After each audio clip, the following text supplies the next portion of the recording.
Hello, my name is Ephraim Sarbamoon, and I'll be presenting some of the research I did this weekend for the Part Control Hackathon. So for this hackathon, I went with the red teaming track, and I chose to focus on monitor-aware attack policies. So let's jump straight into it. So first I wanted to talk in general about the control problem. Very briefly, the control problem imagines a future where an AI company produces a model that's not trusted but is very powerful. And because this model is very powerful, the company will use this model to drive their internal R&D. And so the model might be producing most of the code for the company.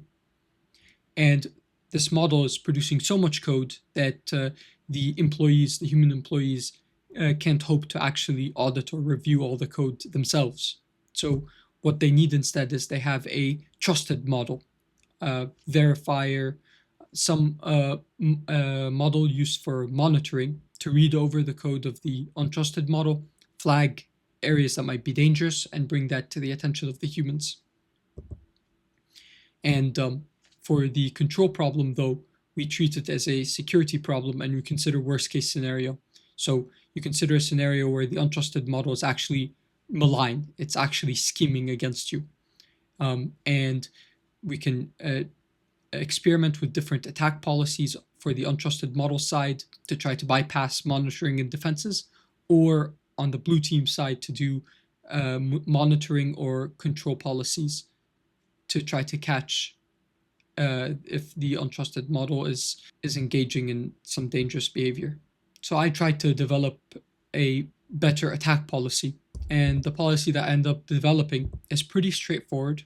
Essentially, as part, I took one of the standard templates for an attack policy, and I added this research step, where in this research step, the untrusted model would think carefully about the monitor model and try to identify weaknesses that the monitor might have.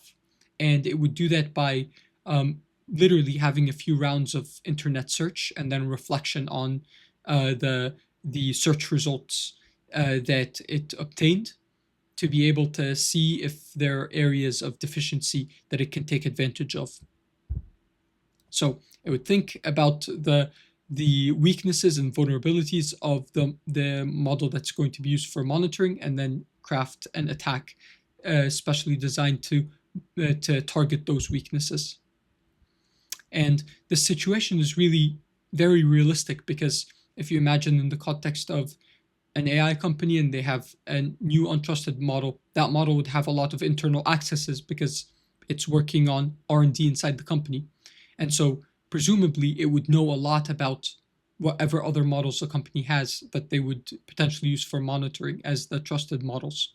So it seems realistic, and I thought it was worth studying and examining. Moving on to our methodology, I was using primarily Linux Arena, which is a new repository put together by Redwood Research, and they have 10 publicly available realistic environments where models can try to accomplish some tasks. So for their semantics, like a main task is effectively the task that the model should be accomplishing, whereas the side task is this misaligned task that the untrusted monitor is trying to do discreetly. And the monitor would read over the what the untrusted model does, and tries to flag if it sees that the untrusted model is performing one of the side tasks. So for the attack model, we used Haiku 4.5, and for the monitoring model, we used GPT 4.1 Nano. But unfortunately, I ended up eating through all of my compute budget very quickly within a few hours. So I made another environment which is sort of based off of the 10 environments that Redwood put together. And this is a smaller toy environment that includes 5 simpler tasks and side tasks, main tasks and side tasks, that are simple enough for my local models to be able to accomplish. And so those tasks were essentially 5 basic lead code questions, and there were test cases. And if you wrote code to fulfill the test cases, to satisfy the test cases, then you have completed the main task. Whereas the side task was actually getting some incorrect solution for one particular edge case. And I used my attack model was Qwen 3.5 35 billion parameter model, so it's a stronger model. And then the monitoring model is the Qwen 3.59 billion parameter model. And so for my results here, I ran 2 different attack policies. MA is the monitoring awareness attack policy, and then SA is the standard attack policy. And I ran them within Lead Code Arena. And as you can see, both models were relatively successful at accomplishing the tasks, both the main tasks in fulfilling their goal and their side tasks in including this, I suppose, the equivalent of like some backdoor, some incorrect solution, targeted solution. And next to that, you have the max sus and the trajectory. So essentially, suspicion has to do with while as this attack model is taking different actions towards getting a solution, the monitor looks at each step, action by action, and determines a level of suspicion that it assigns to that particular action. And the max suspicion is the maximum value that it assigns to any of the steps towards getting a final answer. And then the suspicion, the final trajectory score, that's also a score out of 10. And it essentially is the monitor looking overall over all the actions that the attacking model did and assigning a score from 1 to 10 about how suspicious this entire behavior is.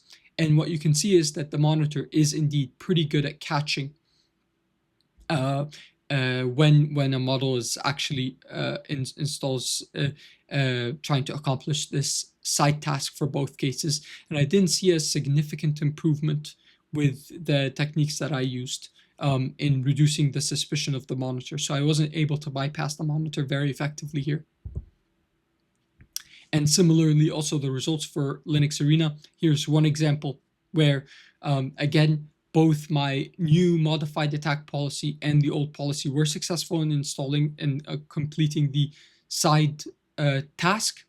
But what you can see is actually the monitor was more suspicious of my new policy than it was of the standard attack policy. So I wasn't successfully able to create an attack policy that was more effective. So even though this is the result, I still think that this is a very meaningful direction. And the reason is that that I did notice looking at the outputs of the model after their cycles of research. I should also mention that the way that I did it was I defaulted to essentially 3 rounds of search. So you would search the internet about this monitoring model, try to obtain information about the model, identify weaknesses and vulnerabilities, and you do that 3 times in total and aggregate that information and add it to the system prompt of the attacking model. And what I saw is that a lot of times the information that the model, even these relatively weaker attack models that I was using, were able to obtain was really impressive. So for example, Qwen 3.5 35 billion identified that the monitor that was assigned to it was actually tended to be weaker at C and C++. And it kind of started planning how it could deconstruct its code by using C and adding a bunch of pointers to confuse the monitor. Similarly, also Haiku was able to find a lot of information, including benchmark information online for GPT 4.1 Nano, which was the monitor that we were going to use for that model. And it actually did come up with very insightful summaries of the weaknesses of GPT 4.1. So the impression that I got from conducting these tests is that my models were able to obtain valuable information about weaknesses of their monitors, but they just were not good enough to actually utilize these in their strategies.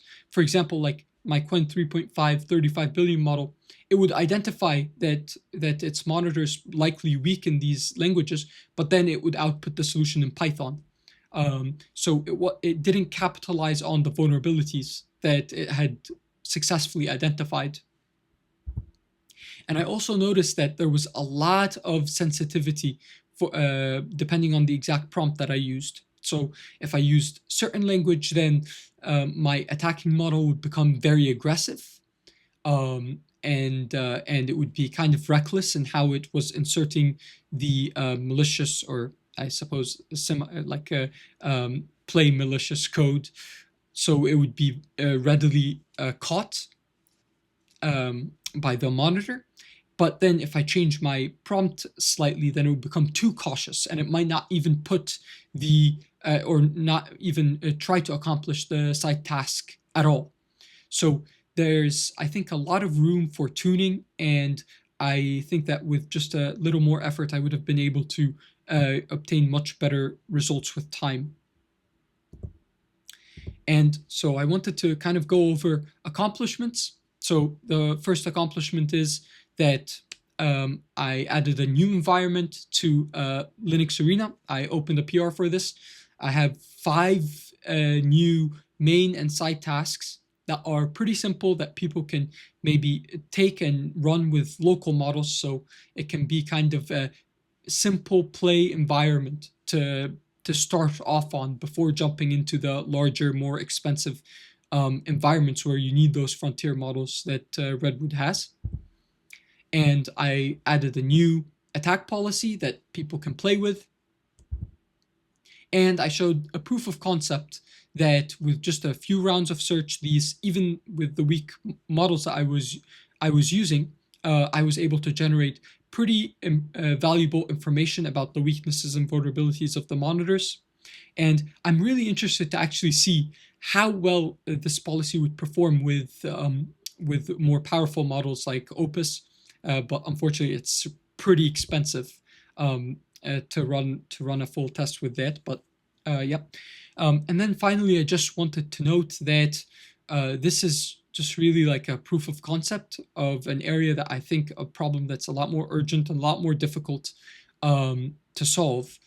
Because as I mentioned earlier, the untrusted model will presumably have a lot of information about the models that would be used for monitoring. And also, those future untrusted models would be a lot more powerful and a lot more capable at exploiting the weaknesses and vulnerabilities that they do identify in the monitor. So this is a direction that should definitely be looked more into, and I would love to keep working on this in the future. All right, that's it from me. Thank you very much, and I'll talk to you all later.